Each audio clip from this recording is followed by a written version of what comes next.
आम आदमी की कथा।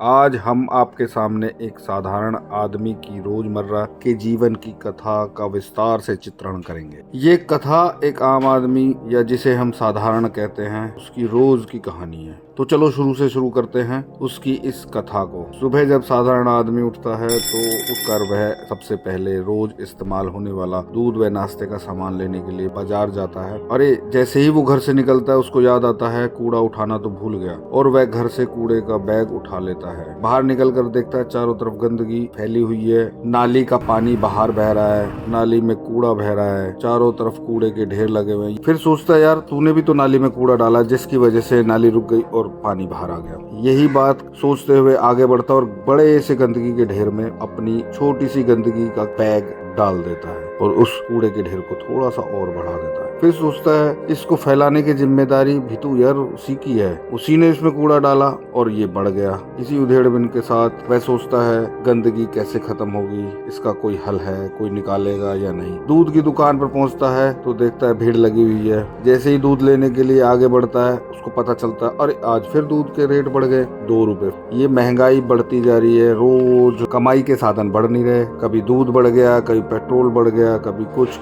यही सोचता हुआ घर जल्दी से वापस आता है। बच्चों को तैयार कर स्कूल छोड़ने के लिए निकल पड़ता है। बच्चों का हाथ पकड़ स्कूल की तरफ चलता है। जाते हुए सोचता है यार इस बार भी बच्चों की फीस बढ़ा दी गई, बढ़ती फीसों का कोई हल नहीं। शिक्षा हमारा मौलिक अधिकार भी है और हमारे देश का प्रावधान भी कुछ ऐसा है, पर फिर भी हमें अपने बच्चों को शिक्षा देने के लिए इतना पैसा भरना पड़ता है कि कमर ही टूट जाती है। बच्चों की किताबें, ड्रेस, बच्चों को छोड़ने की जो गाड़ी जाती है उसका किराया, ये सब बढ़ता जा रहा है, पर आमदनी वहीं खड़ी है जो कुछ साल पहले भी थी। अब इसका हल कैसे और कब होगा वह सोचते हुए आगे बढ़ जाता है। बच्चों को छोड़कर वापस आकर अपने ऑफिस जाने की तैयारी में जुट जाता है। फिर उसे ख्याल आता है यार राशन भी तो लाना है, सब्जियां भी लानी है, और पूरे घर का खर्च उसका हिसाब कैसे बनाया जाए, आमदनी कैसे बढ़े। चलो पर क्या, माँ बाप की बीमारी तो छूट ही गई, उनकी दवाइयों का खर्च, उनको अस्पताल ले जाने का खर्च, अस्पताल में होने वाला खर्च। फिर सोचता है यार सरकारी अस्पताल भी तो नहीं ले जाया जा सकता क्योंकि वहाँ भीड़ इतनी है, अव्यवस्था ऐसी है कि वहाँ तो बीमारी घटने की जगह और बढ़ जाएगी। यही सब सोचता हुआ बस स्टैंड पहुँचता है, देखता है यहाँ भी भीड़ है, यार कुछ नहीं हो सकता,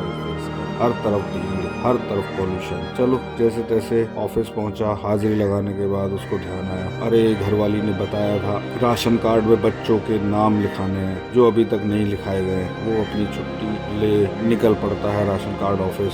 साथ में उसको याद आता है बिल भी भरना है बिजली का। तो राशन कार्ड ऑफिस पहुंचकर कोशिश करता है कि कोई उसकी जल्दी से सुन ले, पर वहाँ भीड़ और अधिकारी कर्मचारियों की अनसुनी देख उसका दिमाग खराब होने लगता है। जैसे तैसे रिक्वेस्ट करके वो अपनी बात सुनाने की कोशिश करता है, पर देखता है यहाँ तो सारे ही भ्रष्ट हैं, कोई उसकी बात बिना पैसे के सुनने को तैयार नहीं। फिर वो अपना जुगाड़ लगा, बच्चों के नाम दर्ज कराने की कोशिश करता है, रिश्वत भी ऑफर करता है। फिर क्या सोचता है यार सब तरफ भ्रष्ट है, सबको रिश्वत चाहिए, पर वो खुद भी तो रिश्वत दे के आया है। चलो ये काम भी करा कर वो निकल पड़ता है वापस भ्रष्टाचार पर चिंतन मनन करता हुआ, पर वह भूल गया कि वो भी इसका हिस्सा बन चुका है। वो रास्ते में वापस ऑफिस की तरफ चलने लगता है। प्यास भी लगी, दुकान पर जाकर पानी की बोतल लेता है। ये बोतल भी 20 रुपए की हो गई है। 20 रुपए में पानी बिकता है। कैसा लोक कल्याणकारी देश है हमारा। कहाँ जा रहे हैं जहाँ पानी भी इतना महंगा बिकने लगा, और वो भी बोतलों में, जिसको पिलाना कभी पुण्य माना जाता था, आज वो बिक रहा है देश में। ऑफिस जाकर फिर अपने काम में जुट जाता है और सब परेशानी झेलता हुआ शाम हो जाती है। वापस घर पहुँचने की तैयारी में निकल पड़ता है, पर रास्ते में सब्जियाँ, दवाइयाँ सब लेकर उसको जाना है। फिर अपना पर्स निकाल कर देखा है अरे यार इस बार तो बजट ही हिल गया, इस बजट को कैसे सही करेगा, कहाँ से पैसा आएगा, ये सब सोचते हुए घर पहुँचता है। घर पहुंचकर देश दुनिया का हालात जानने के लिए टीवी चलाकर न्यूज देखता है, पर उसमें भी गंदगी, महंगाई, भ्रष्टाचार, सब कुछ वही चीजें दिखाई जा रही है। फिर सोचता है यार कोई तो नेता होगा जो इसका हल निकालेगा, कोई तो हमारा चुना हुआ ऐसा आदमी होगा जो सब समस्याओं से हमें निजात दिलाएगा। थोड़ी देर बाद न्यूज में ही नेताओं के भ्रष्टाचार की कहानी आने लगती है। सोचता है इसका कुछ नहीं हो सकता, जिनको हम चुनते हैं वो खुद ही भ्रष्ट है और उनके भ्रष्टाचार की कहानियां रोज न्यूज पे आ रही है। पर क्या करें, इन लोगों को चुना भी तो नहीं है। जब वोट और इलेक्शन का समय आता है तो इनके लालच, पैसे, शराब, इन सब चीजों में पड़कर इनको फिर से चुन लेते हैं। चलो छोड़ो, क्या होगा। थक हार कर, सारे विचार कर कर यही निष्कर्ष निकलता है कि सबका दोषी तू ही है, कोई हल नहीं है। तो दोस्तों,